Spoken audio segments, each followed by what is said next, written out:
house is now open for VIP tickets, so you want to go down to the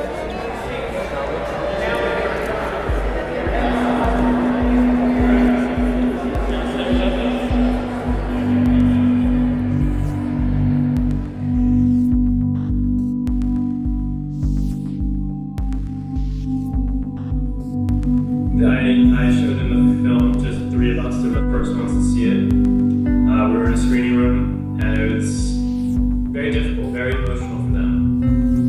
And I was very nervous. I really didn't know how they would react. And this was probably the most important screening for me personally.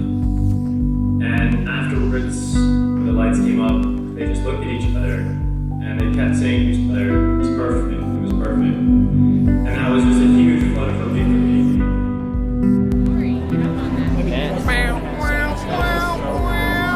Of course, the University of Maine, who have been here for the long haul, 7 years, collaborating on courses and sending down nearly 60 students a year to make sure we're teaching kids some important things about media. The notion that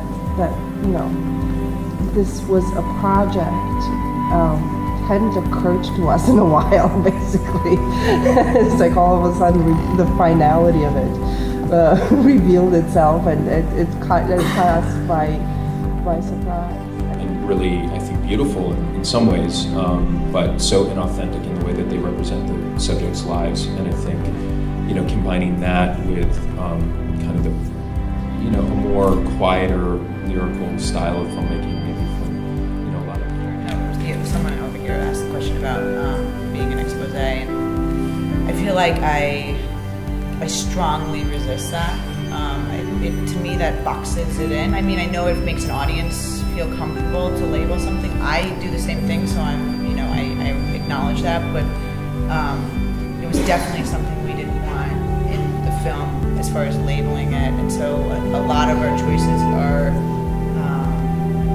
sort of a reaction to that, and sort of a resistance, and whittling that down and making everything work and making it work smoothly was a very long process.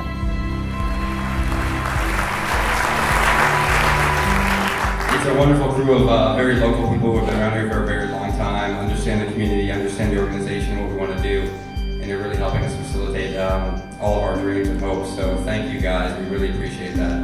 That's coming from Sarah and myself and everyone else in this team. So our volunteers, I think we have about 100 or so growing every day. There's no agenda. It was like, I think you're interesting, here's a camera, film your life, bring it back to me, and we'll incorporate it. No, I think it's great because you got your perspectives behind the camera, but what he's going to be taking footage of is not necessarily what you guys are doing. They're keeping it. It's up to the audience to sort of, Put on hold for now, and depending on the winds of politics, it seems like this will start again or stop again. But what's great is that it is in a to be continued phase, and it's being talked about.